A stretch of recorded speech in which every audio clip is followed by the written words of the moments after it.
বাবা গো, মা গো, হাত পাগুলো চড়ে গেল না তো? যাক বাবা, আয়োডিন লাগানোর দরকার নেই।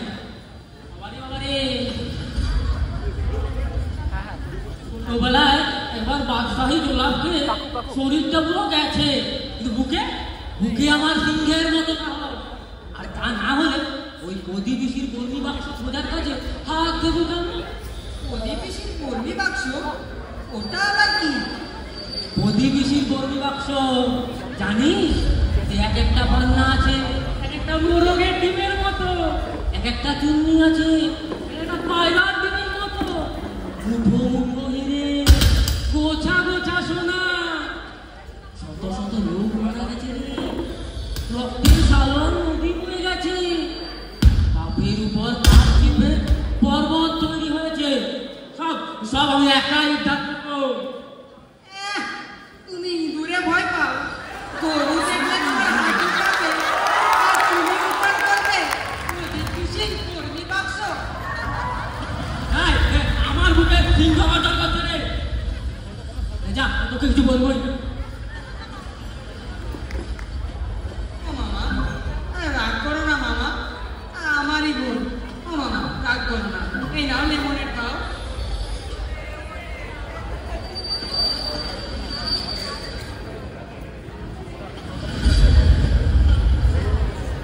ও মামা, বলো না মামা, গদি পিসির কর্মী বাক্সটা কোথায় আছে? ও মামা, বলো না, বলো না, বলো না, বলো না মামা, ও মামা, বলো না মামা, মামা, মা বাড়িতেও যাচ্ছিস, কিন্তু সেখানকার লোমহর্ষক কাহিনীগুলো তো জেনে রাখা দরকার। তার মধ্যেও সব থেকে রহস্যময় হলো গদি পিসি। অদ্ভুত রাঁধুনি ছিলেন তিনি। এই বেটে খাটো বিধবা মহিলা, গলায় রুদ্রাক্ষের মালা, আর মনে জিলিপির প্যান্ট, সিংহের মতো। আর একদিক থেকে দেখতে গেলে আমি তো তারই বংশধর। একবার মাঘী পূর্ণিমার রাতে বালাপোষ গাড়ি দিয়ে 32 বিঘা শালবনের মধ্য দিয়ে গদি পিসি নিমাইপুরের বাড়ি চলেছেন, আর মনে মনে ভাবছেন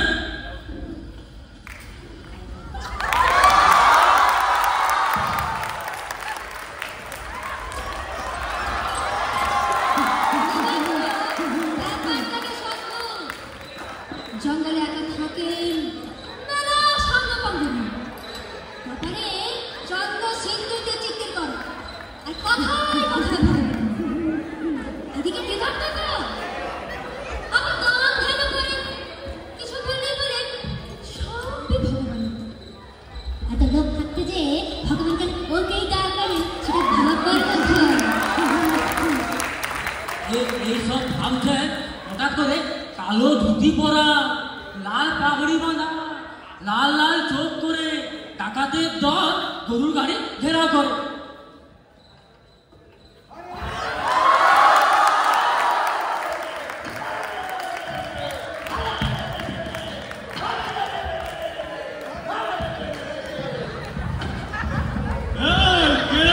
আমি সামান্য চাকর মানুষ বাবু, আমার কাছে কিছু নেই, আমাকে ছেড়ে দিন, আমার কাছে কিছু নেই। আমরা কি ভূত? আমরা ডাকাত। আমাকে ছেড়ে দিন বাবু, আমাকে ছেড়ে দিন। ছেড়ে দিলে আমাদের ব্যবসা চলবে কি করে? আমার কাছে কিছু নেই।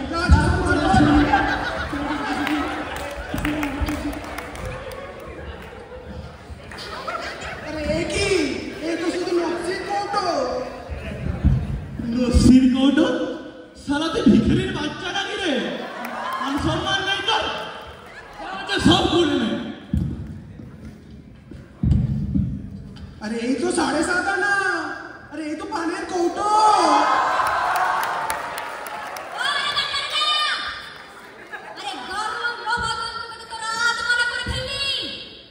গরুগুলোরও কিছু বাকি রেখেছিস কিনা জানি নে, এবার তোরাই আমাকে নিমাইপুরের বাড়ি কান ঢাকায় পৌঁছে দে।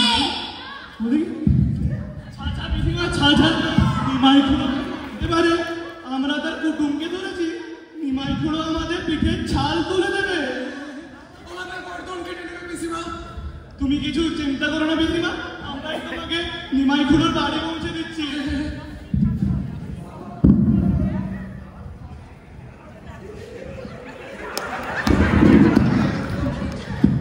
কিচ্ছু হয়নি বাবা, এই টাকা দিনা না বিড়ি কিনে খা।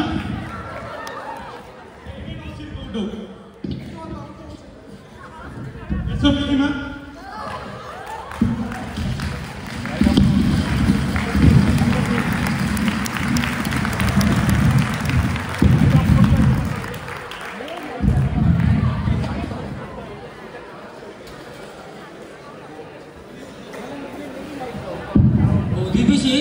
ভীষণ বুদ্ধি, অমনি টের পেয়ে গেল নিমাই খুড়োই ডাকাত দলের সর্দার।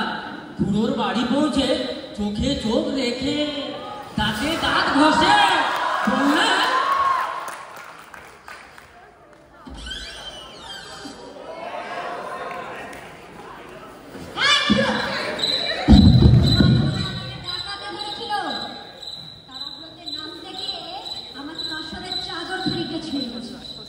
তার বুড়ো আঙুলের প্রবচন করেছে। তাছাড়া আমার মনে একটু আঘাত লেগেছে। একে প্রতিশোধ দেবো এখনো ভেবে দেখিনি। এখন খাবো, তারপর রান্না করে খাবো, পাঁচ চিমটে বসে থাকি। আমার মনের মধ্যে যেসব সন্দেহরা ছাদ বেঁধে অন্ধকার হয়ে গেছে, তারা যাতে আমার মনের মধ্যে থেকে যায়, বাইরে বেরিয়ে গিয়ে তোমার অনিষ্টটি না হয়, তার ব্যবস্থা কিন্তু তোমার। খুঁড়ি সরা, আমি রান্না করবো।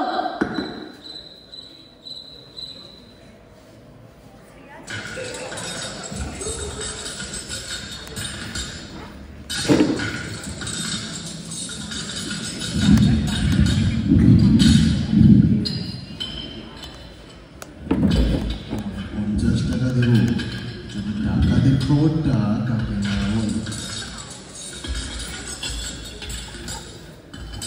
100 টাকা দেবো, 500 টাকা দেবো, 1000 টাকা দেবো, 5000 টাকা দেবো, আমার লোহার সিন্দুক খুলে দেবো, যা খুশি নিও।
চিমড়ে ভদ্রলোকটা সব শুনছে, চঞ্চল করছে। তারপর ওই বাক্স নিয়ে প্রতিবেশী রাত 10টা নাগাদ বাড়ি পৌঁছলেন। কেউ মনেই করেন অত শিগগির প্রতিবেশী ফিরবে বলে।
কত সোনা দানা মানুষ কল্পনাতেই দেখেনি, আর সে কিনা গোল ছড়া হয়ে গেল।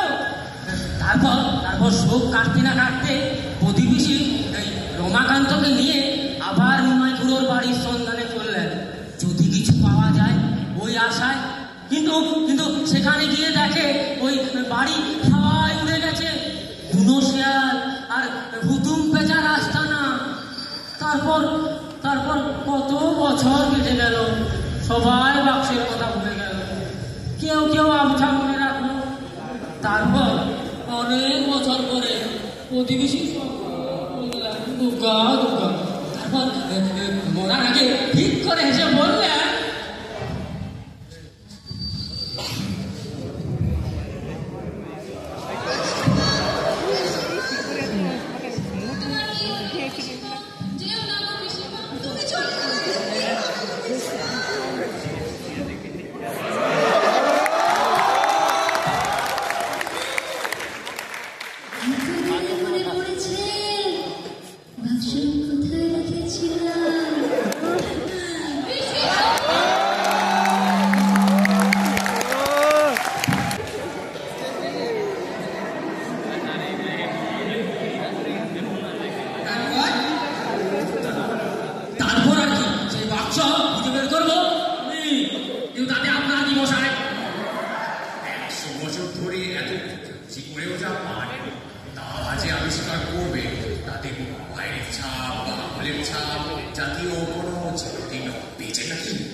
ঠিক পাইনি, পেটে কথা খোঁজ, এই প্রতিবেশীর কথাতেই তো বোঝা যায় আপনার সামনে কোথাও আছে, হাত বাড়ালে ঠিক পাওয়া যাবে। আর ওই প্রতিবেশী যখন কথাটা হেসে বলেছিল, মানে নিশ্চয়ই চোরও নেয়নি, তাতে আপনারা কি মশাই?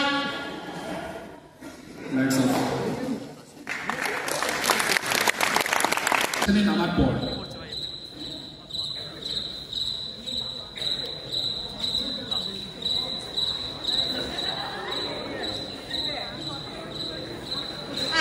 তুমি যে প্রায় বলো আমরা নাকি এখানকার জমিদার, এরা আমাদের প্রভুভক্ত প্রজা, এইটার নমুনা কোথাও তো কিছু দেখতেই পাচ্ছি না।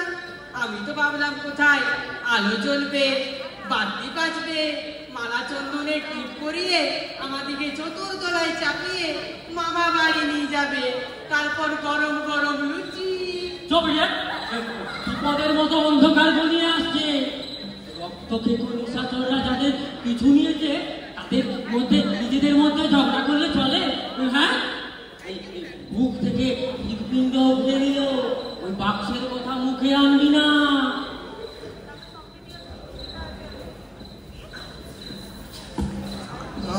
পাঁচু দাদা বলি, ও মেজদি মনির খোকা বলি, এই চো না আসো নাই?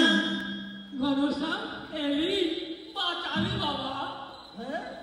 সবসময় খ্যান খ্যান ভাল লাগে না পাঁচু। ওদিকে বড় আস্তানা গরু একঘেয়ে বসে আছে, কত টানাটানি করলো, কত ল্যাজ মুচুল, সেই বসে থাকে। শেষ অব্দি বাঁশ খুলে বাঁশ দিয়ে গুঁতো দিয়ে তোলার চেষ্টা করলো, নড়েই না, একঘেয়ে বসে গাছ খায়। তবে কি হবে? তবে আবার কি, চলো দেখবে, চলো। চল।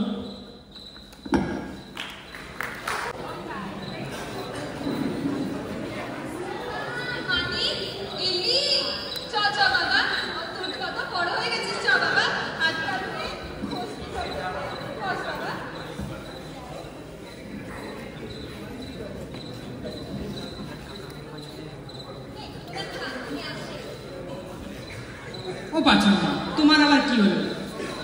বেশি ভাব দেখাস না, বেশি ভাব দেখালে বুঝে যাবে কিছু মতলব আছে। Already number 1 spot. এমন বলো না। আমার ঘুড়ি আমি জানবো না।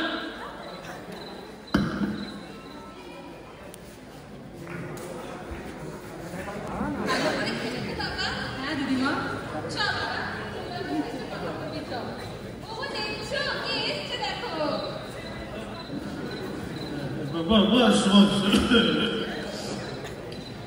জানিস আমার ছোট কাকা, ওই ছোট কাকা, ছোট কাকা ছোট কাকা হচ্ছেন বিলেত থেকে সারে বয়ে ফিরেছিলেন। সেই লম্বা পিঠকে, কোট প্যান্ট পরা, ছাটা ছাটা চুল, মুখে চিরুন, কথায় কথায় বাজের কথা। আর একদিন জেদ করে বললেন,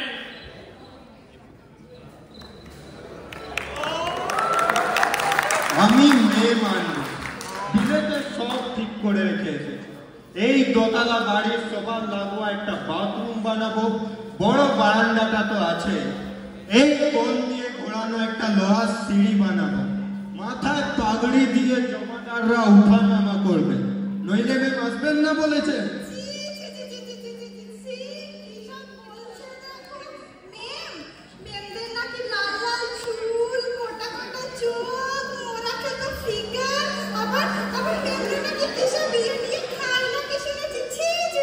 অবশ্য তোমরা যদি চাও যে আমি সন্ন্যাসী হই, তাহলে আমার কিছু করার নেই।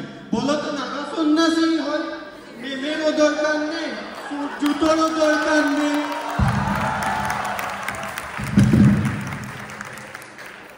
ঠাকুর তাকে কেউ জানাতে পারেনি। আর সেই সুযোগে এই ছোট কাকা লোকটা ওইখানে একটা লোহার ঘোরানো সিঁড়ি করে দিল। আর সে রোজ রাতের বেলা কি করি রে, চোরগুলো আসা যাওয়া করতো। একদিন দাদা মশাই তাদেরকে ফেলেছিল আর গদা হাতের ঝুঁটেছিল, কিন্তু চোরগুলো পালিয়ে যায়। পরদিন সকাল হতে দাদা মশাই ওই ছোট কাকাকে ডেকে বললেন যে পানুর ছোট মেয়ের সঙ্গে তোর বিয়ে দিয়ে দেব। দিয়েও দিলেন। অবশ্যই বিশ্বাস করবে কিনা জানি না, ওরা সুখে শান্তিতেই ছিল। ওই পাঁচু তো ওই নাতি, বুঝলি? ওই ঘন সে আসছে, আমি পালাই। আরে আরে চলেই গেল।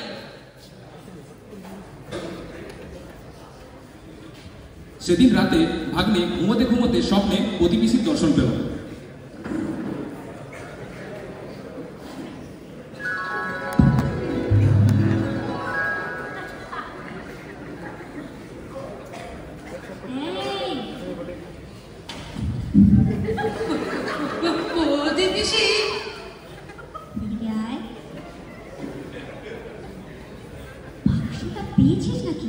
কই না তো, ক বছর ধরে হারানো বাক্স আশা আছে আমি দুদিনে খুঁজে দেব। কোথায় রেখেছিল বলো তো? আরে ভালো করে খুঁজে দেখ। তুই নিস পাঁচটা একটা ইডিয়া যেন তুই 10 পর্যন্ত ঠিক করতে তুই নিস, বুঝলি? দেখবি ওই বাক্সের মধ্যে একটা লাল চুনির দুল আছে, ওটা তোর মাকে দিস। আর দেখিস এবারে চিমড়াটাকে আগে বুড়ো লোকটাকে একেবারে একটা বোকা বানিয়ে দিস, বুঝলি? আবার বিশ্বনাথের কৃপায় আমার গজার কোনো অভাব নেই। জমি গাড়ি কিনেছে, বাড়ি কিনেছে, গাঁজার ব্যবসাও করেছে। বাবা বিশ্বনাথ না থাকলে এই পাপির সাথে কি হতো বল, বুঝলি? ভালো করে খুঁজে দেখ, বাক্সটা ঠিক পাবি। দুগ্গা দুগ্গা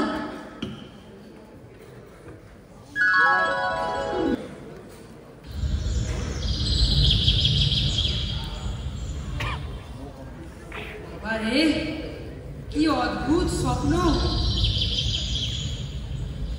এটা বহু আওয়াজ আসছে না রান্নাঘর থেকে? কিসের আওয়াজ? ব্যাপারটা একটু খতিয়ে দেখতে হবে তো।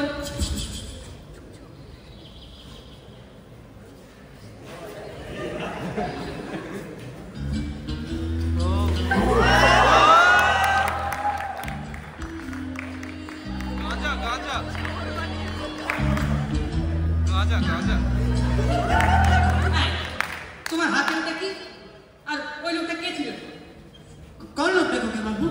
তোমার আমায় ছাড়াতে তোকে দেখেছি না। কি ভীষণ! এই চিমড়ে মতো লোকটা আমাদের বাড়িতে ঢুকে পড়েছে। প্রদীপ পিসির মুরগি বাক্স খোঁজার জন্য সব চাকর বাকরকে ঘুষ দিয়ে নিজের হাত করে নিচ্ছে। ব্যাপারটা শিখিয়ে পাঁচু বাবাকে জানাতে হবে। সারাদিন খুঁজেও ভাগ্নে পাঁচু মামাকে খুঁজে পেল না। শেষ পর্যন্ত হার মেনে রাত্রিবেলায় দিদিমার কাছে প্রতিবেশীর গল্প শুনতে ঘুমোতে গেল। আমি তোকে বলেছিলাম না প্রতিবেশীর বন্ধুর গল্প শোনাবো, শোন তবে নে শোন। প্রতিবেশীর ইয়া ছাতি ছিল, ইয়া পান্টি খেত, আর আজ সে দুধের সাথে এক পোয়া ছোলা খেত। সেই প্রতিবেশীর এক ছেলে ছিল, না গজা। আর সে গজা সারাদিন কোনো কাজে কর্মে ছিল না, শুধু খারাপ খারাপ যত সব অভ্যাস আর পান বিড়ি এইসব খেত। মাসের পর মাস বাড়ি থেকে বাড়ি থাকতো না। প্রতিবেশী পর্যন্ত তো আর কারোর কিছু বলার জো ছিল না, বললেই প্রতিবেশী তাকে ধাম করে কি বকতো। একবার কি হয়েছে, সে নাকি গাঁজাগুলির ব্যবসা করছে এসব শুনলাম। হঠাৎ দেখছি তার অবস্থা ফিরে এসছে। প্রতিবেশী পর্যন্ত চিন্তায় পড়লেন, এ কি করে হতে পারে, খারাপ কাজ করলে নিশ্চয়ই যদি সে পায় ধরতো।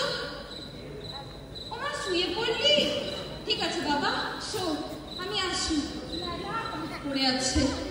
ও বাবা,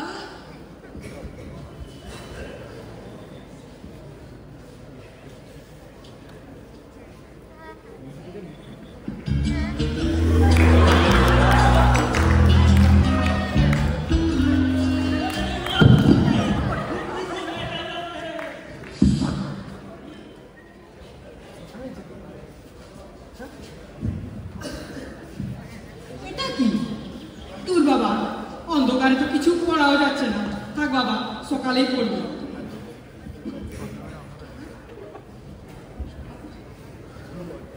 পরের দিন সকালে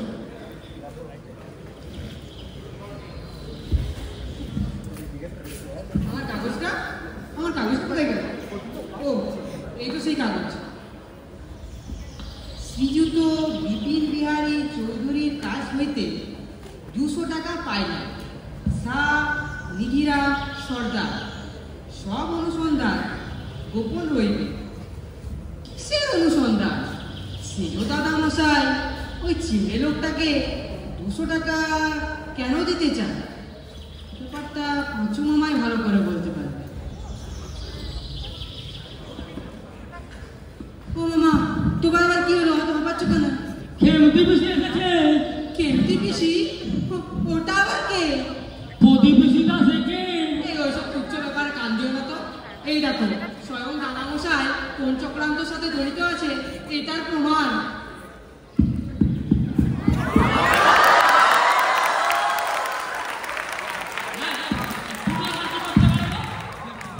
এমন কোনো নারী জন্মায়নি যাকে আমি ভয় পাই। আমার বুকে সিংহ।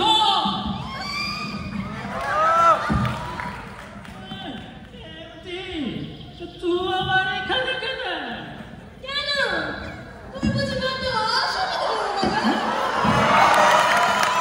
বুঝে দিলে আজকালও দাম আর ভোজাকে এই চাপড়খানা দিলে সে তো ঠিক সস্তায় রাখিস। বাপের বাড়িতে কি খাওয়াটা হলো তো দূরেই থাক, কচ্ছু টাকা দেবে শুরু তাহলে কি বুঝে দিলে কোনটাতে জয় জয় হবে রে?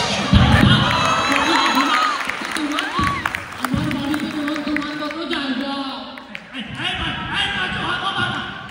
বলছি আমার একটা ইম্পর্টেন্ট কাগজ হারিয়ে গেছে। ভালো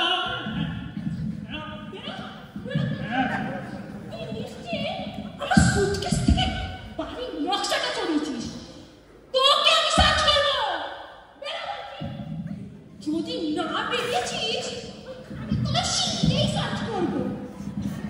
তোদের মতলব আমি বুঝিয়ে ভেবেছিস প্রতিবেশী বাক্সের জন্য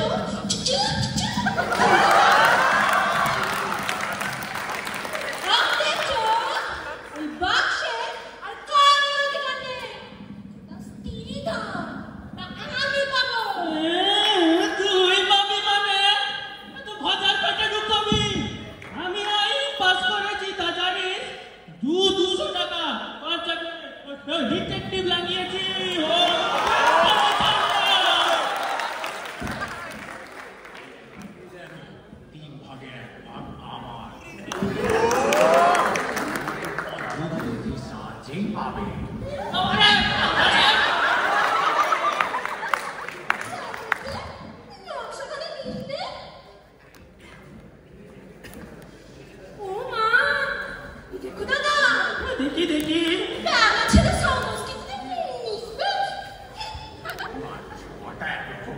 বিলাস। আমার রেজাল্ট নিয়ে তোমরা কি করবে গো? তারপরে যে পিসির মতো লোক ও কাজ মুখ্য নিজের সব কিছু হারিয়েছে আর আমি ভাবলাম হ্যাঁ ওই ওই শুক্লাটা হাতে কাগজটা আছে হ্যাঁ সেটা কি?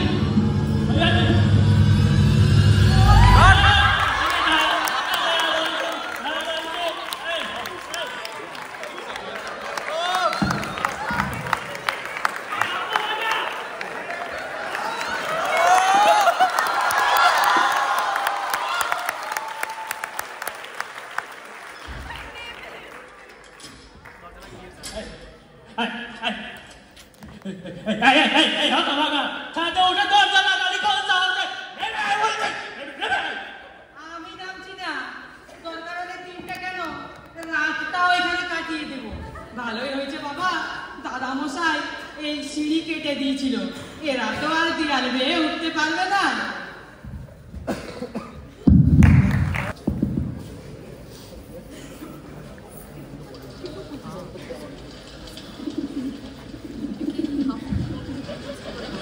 আজকে সকালের চাটাও পাইনি, কিন্তু আজকের দিনটা আমি এখানে কাটিয়ে দেব। নিচে নামলে এরা উঠ পেতে বসে আছে, নামলে খপাং করে ধরে নেবে। আচ্ছা, ভাববার বিষয়, ওই যে ওখানে 5টা খোপ করা আছে, তার মধ্যে 3টে খোপে পায়রা আছে আর 2টো খোপে কিছুই নেই। ব্যাপারটা একটু সন্দেহজনক।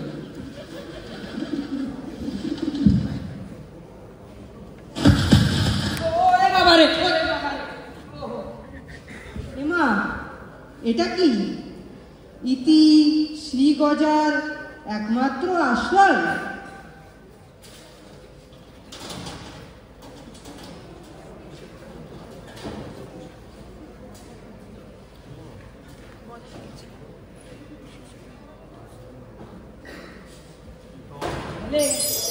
আমি যে কোনোদিন অঙ্কে 40ও পাইনি, আমি খুঁজে বার করব সেই পুরনো হারানো অধিপিসির বর্মি বাক্স। এমা, এটা তো একটা পুঁথি, কি লেখা আছে?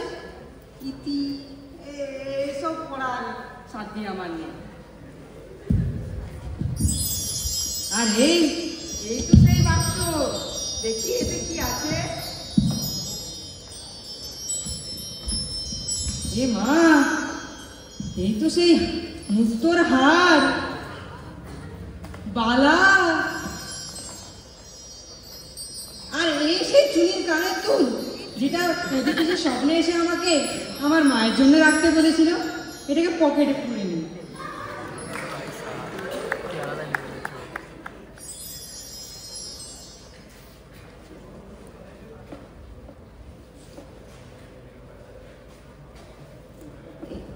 এই পুঁথিটা দাদা মশাইকে দেওয়া ঠিক হবে, আর বাক্সটা দিদিমাকে দেব, উনি ঠিক করে ভাগ করে দেবেন।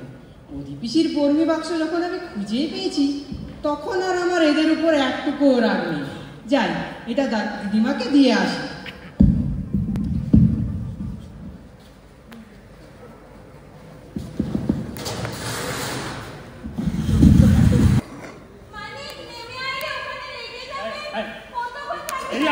এত করে নানা সময় হলো তো, দেখি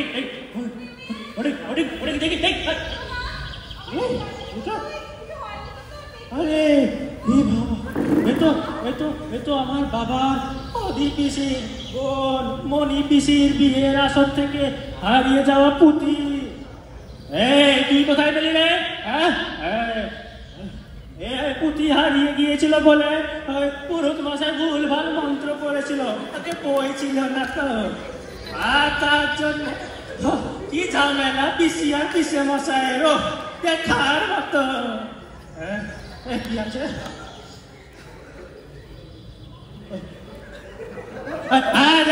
দেখো বাবা, প্রদীপিসি ছেলে শ্রীগজা ডায়েরির মতো কি লিখেছে দেখো। আমি শ্রীগজা, সর্বনাশ হইয়াছে। মাতা ঠাকুরানীর গরুর গাড়ি উঠানে প্রবেশ করিতে আগে নামিয়া আমার হাতে বড়ি বাক্স বুঝিয়া দিয়া মাতা ঠাকুরানী সমস্ত ভুলিয়া গিয়াছেন এবং অভ্যাস মতন বাড়ি শুধু সকলকে তাড়ন পূরণ করিতেছেন। আর পারা যায় না, বাক্স আমি কিছুতেই কাহাকে দেব। ইহারা যেরূপ খোঁজাখুঁজি শুরু করিয়াছে, বাক্স বগলে লইয়া উহাদের সঙ্গে সঙ্গে খোঁজা ছাড়ার কোনো উপায় নেই। বগলে কড়া পড়িয়া গিয়াছে। সৌভাগ্যবশত বাড়িতে বাক্স ঢুকাবার সুবিধা পাইয়াছে। গাজার ব্যবসাও শুরু করিয়াছে, বিষম লাভ হইতেছে। এদিক ওদিক ঘোরাঘুরিও করিতে পারে। জিনিসপত্র বহু কিনিয়াছে, বহু দান করিয়াছে। ইহারা জিনিসপত্র লয় আর আমাকে সন্দেহের চক্ষে দেয়, তাই মনে করিয়াছে শহরে বাড়ি কিনিবে। ঘটনাক্রমে গম্বুজের ভিতরকারী নির্জন স্থান আবিষ্কার করিয়াছে। এখানেই আমার এই লিপি ও বাকি গুটিগত অলঙ্কার রাখিলাম। ইহাদের বিবাহাদি হইলে উপহার দেওয়া যাইবে। ইতি শ্রী গজা। এই জন্যে বলা হয় ঠাকুরদা ওই সিঁড়িটা খুলে দিয়েছিলে। ঘরের কাউকে দেওয়া হলো না এই গয়না খানা। যদিও সে জীবনটা ওই ছেলেটা কলকাতাতে কাটিয়েছিলে। এবার প্রতিবেশীর ওই ফিক করে হাসার কারণটি বোঝা গেল। অবশ্যই তার মতে গজার থেকে ভালো আর কেই বা হতে পারতি বলো। কি এ তো সেই প্রতিবেশীর কর্মী বাক্স। আমি ভাগ করে দিচ্ছি। হেমপি, যদিও তুই সেইবার 300 টাকা নিয়ে আমাকে ফেরত দিসনি, তবু ওই হারখানা খুবই না। আমি এই আংটিখানা তুমি রাখো। এটা আমি আমার মেয়েকে দেবো। নে মালিক, তোর মাকে দিস। আরে বালাখানা তুই রাখ। এটা আমি পুটিকে দেবো, এটা আমি মিনুকে দেবো, ব্যাস। আর এই বাক্সখানা আমি রাখবো। মশলাপাতি আমি চল।